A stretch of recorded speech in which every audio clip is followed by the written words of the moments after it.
Bonsoir, c'est Poisson Fécond, nous sommes en fin mai 2015. Aujourd'hui, je vous parle de mon retour chez mes parents, de la convention Cabicon à laquelle j'ai participé, de mes revenus, de mon premier employé, de mon roman et jeux vidéo, des nouvelles de mon clodo et enfin de ma nouvelle vie. C'est parti.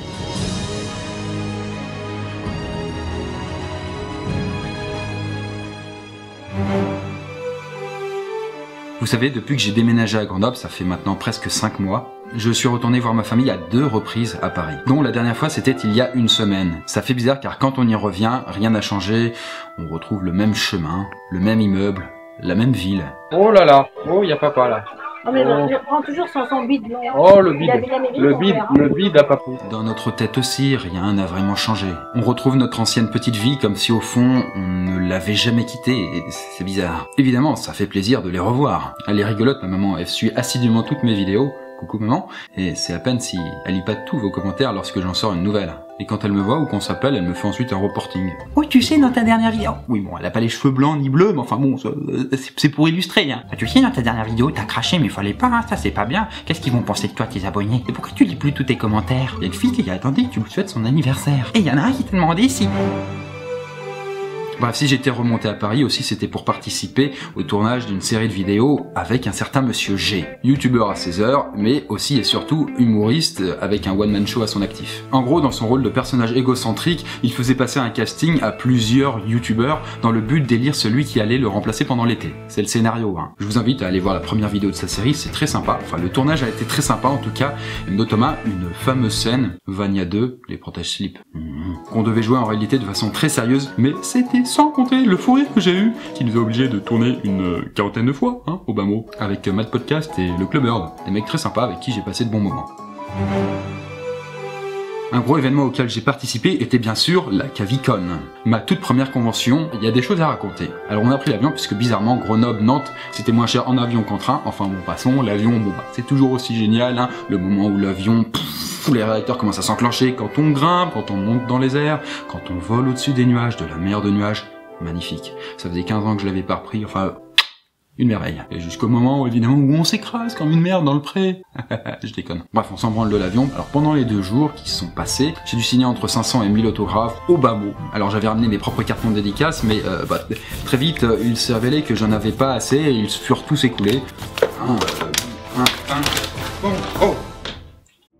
Faut dire que le premier jour, lorsqu'on était arrivé dans le salon, avant qu'il y ait tous les visiteurs, ce grand hangar façon salon de l'agriculture, on était un peu inquiets. Mais au final, mon stand était taito. Mais au final, mon stand était taito. Mais au final, mon stand était tato. Mais au final, mon stand était à côté du grand JD, un mec vraiment adorable, et ça s'est très bien passé. J'ai signé des autographes de façon non-stop, hein, de façon un petit peu abattoir. Hein, et pour aller bouffer ou pour même faire une petite pause pipi, c'était un petit peu tendu. Hein. Et à chaque fois que vous passiez, je vous demandais en retour de me dessiner un petit truc sur ma nappe de façon à laisser une trace indélébile de votre passage. Voici la fameuse nappe sur laquelle vous avez déposé vos trucs, quoi. Hein. Il y a beaucoup de poissons, il y a quelques bites, enfin il y a un petit peu de tout quoi. Voilà, regardez. En parallèle, ça a été un moment quand même idéal pour rencontrer plein d'autres youtubeurs, pour papoter avec eux, pour sympathiser, tout ça. Il y en a juste un qui ne m'aimait pas du tout, et qui a d'ailleurs brillamment refusé de me serrer la main. Mais par contre, quand il était sur scène en train de faire son show, ne se gênait pas pour me nominer à toutes les catégories, toutes plus pourries les unes que les autres. Du genre le youtubeur qu'on oubliera dans 1 an. J'étais d'ailleurs monté sur scène pour récupérer mon prix, un tabouret, pendant ma pause repas. Et avec un morceau de thon crudité coincé entre les dents. Voilà, la classe quoi. Je lui fais un gros bisou au passage. Alors les organisateurs de la Cabicon étaient sympas, hein, mais on voyait quand même que c'était leur première convention. Hein. Le coup d'attendre devant le salon le premier jour pendant une demi-heure à côté des visiteurs, parce que l'un des orgas avait paumé les clés, bon, c'était un peu moyen, hein. Ou encore loger à 15 youtubeurs dans un fourgon qui ne pouvait en accueillir que 9, où il a fallu nous mettre moi, le grand JD et Romain dans le coffre. Voilà. Merci Cabicon, merci beaucoup. Merci, salut. Allez, super. Si les flics étaient passés, on était tous cuits. Hein. Ça valait le coup de voir ça quand même. Mais dans l'ensemble, c'était très cool et je souhaite à la Cabicon une 2e édition. Quant à moi, je suis content et ça m'a donné des idées, parce que j'ai toujours plein d'idées, pour améliorer mon stand dans une nouvelle convention. Comme proposer des petits cadeaux aux gens qui viennent me voir, des bonbons, des chocolats, leur proposer de participer à des petits jeux, en plus de faire des dessins sur ma nappe. Bref, j'ai vraiment envie que vous passiez un bon moment et que ça vaille le coup d'attendre une putain de demi-heure juste pour me voir. Je respecte ceux qui pensent que parler d'argent ne se fait pas et je ne force personne à le faire. Mais à mon avis, l'argent fait partie d'un tout, pas plus ou moins important qu'autre chose. Ne pas en parler, c'est amputer le tout de l'une de ses parties. Ainsi, sur les 3 derniers mois, j'ai gagné en moyenne 2150 € mensuels grâce aux publicités de ma chaîne Poisson Fécond. Et sur mon compte en banque, j'ai, aux dernières nouvelles, un peu moins de 18 000 €. Dans les années qui viennent, n'en déplaise à ce youtubeur qui ne m'aimait pas à la cavicone, je n'ai pas l'intention de tomber dans l'oubli, bien au contraire. Ce n'est pas par fierté ou vantardise que je vous révèle mon argent, je m'en fous mais d'une force, mais juste par transparence et honnêteté, que vous puissiez vous rendre compte de mon évolution, ça fait partie du tout quoi. Si ma vidéo qui a le plus marché est sur le salaire des youtubeurs, ce n'est pas pour rien. Par exemple, il y a un an de cela, quand ma chaîne avait à peu près 5000 abonnés, oui 5000, maintenant on est à 500 000, ça a un petit peu augmenté. Eh bien, j'ai gagné 0 centime grâce à mes vidéos et j'avais sur mon compte en banque, je l'avais déjà dit à l'époque, je crois autour de 1600 €. Voilà.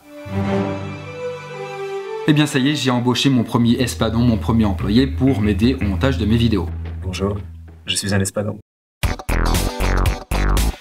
Son petit nom est Félix. Mais avant de le choisir lui, j'ai fait passer des entretiens d'embauche à 14 candidats par Skype, parce que c'est plus simple. Donc dans le lot, il y avait uniquement 2 filles. Voilà la représentation du sexe féminin quoi. Et puis finalement, mon choix s'est porté sur Félix, qui habite tout près, avec qui le courant est bien passé, qui est assez flexible, qui apprend vite. Donc voilà, parce qu'il faut être un petit peu flexible, hein, oui, parce que parfois je lui dis, bon bah tu finis à 20 h, alors là tu peux venir plus tôt, le samedi tu peux bosser, vas-y, patata. Parfois elle me dit, lui, bon je peux pas venir, enfin voilà, ça bouge, hein. C'est pas hyper réglo tout ça, mais enfin bon. Oh, je suis fatigué, je vais faire une pause, parce que là je suis un peu... Non, t'arrêtes avec les pauses, c'est fini. Faut vraiment que je pense à mettre un cadenas ici. Félix bosse dans le coin martien. Martien parce qu'en fait, notre salon, on l'a appelé Mars, du fait qu'il y a beaucoup de rouge dedans.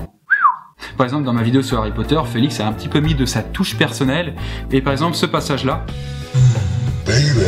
c'est de lui. Je peux être fier de toi, Félix. D'ailleurs, là, son espace de travail est temporaire puisque sa chaise est pourrie.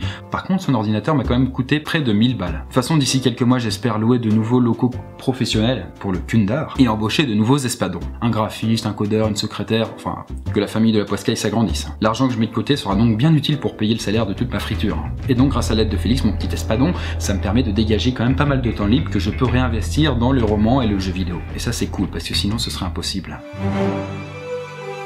Oui, pour mon roman de fantasy Nécro et Sacrocel, pour l'instant je n'ai pas encore pu le reprendre, mais je vais pouvoir m'y remettre bientôt très vite. Le plus dur ça va être de reprendre un rythme de travail décent je pense. Je peux pas faire ça à l'arrache comme ça, hein. Sinon ça marche pas. Et donc je compte toujours sortir ce bouquin au format e-book, hein, mais pas que, hein. C'est vrai que le format papier, hein, bon bah voilà, pouvoir lire comme ça c'est quand même sympa.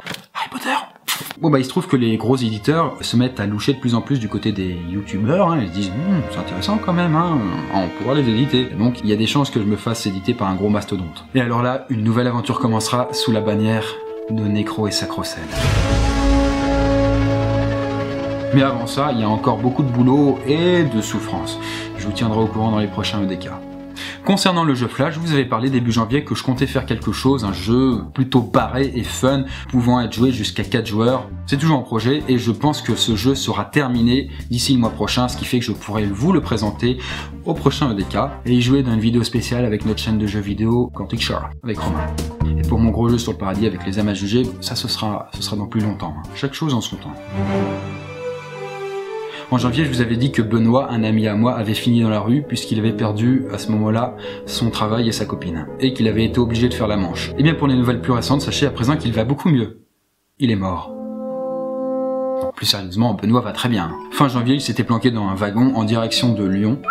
Comme ça, il échappe au contrôleur. Bon, le premier jour arrivé là-bas, bon bah pour se mettre dans le bain, il refait la manche, et par miracle, un couple vient le voir, il se met à discuter avec lui et il décide de l'héberger. Quelques jours après, il trouve un job de serveur dans une brasserie et à présent, il est en train de chercher un appart et il refait petit à petit sa vie. Salut la Poiscaille, ici on a mon boulot, je me suis trouvé du taf, je suis serveur, j'ai une piole et les choses vont de mieux en mieux pour moi. Ça y est, je suis sorti de la rue, je suis au chaud et ça y est, c'est un nouveau départ.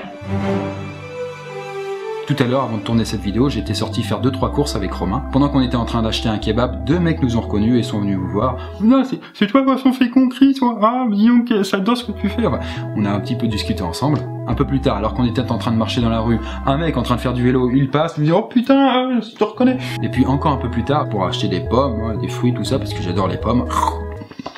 Il n'y en avait plus à la maison. Un gamin me reconnaît et on se prend en selfie ensemble. Bref, quand je sors, ça se passe pas toujours comme ça, mais c'est vrai qu'il est assez fréquent que je me fasse reconnaître dans la rue. Mais bon, voilà, ça va pas plus loin, hein. Ça me fait ni chaud ni froid que je me fasse reconnaître ou pas, quoi. Bon, c'est sympa, c'est sympa, c'est sympa, voilà.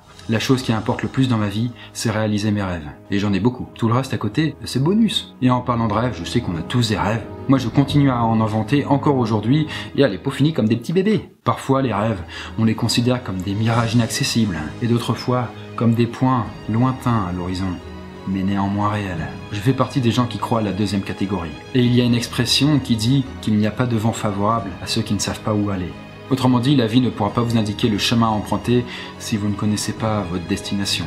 Je connais des gens qui ont eu une vie fade et qui ont abandonné leurs rêves, alors que d'autres ont cru à leurs rêves malgré les obstacles et ont réussi à les réaliser. Car ils avaient compris que le seul et le véritable obstacle dans la vie, c'était eux-mêmes. Qu'importe les rêves, même les plus grands, tous ont commencé par une première marche à gravir. Qu'importe l'argent, l'éducation, les études, le milieu dans lequel vous êtes issu, tout ça ce sont de simples obstacles, pas des murs, juste des marches en plus à gravir. N'oubliez pas que même les gratte-ciel ont des escaliers.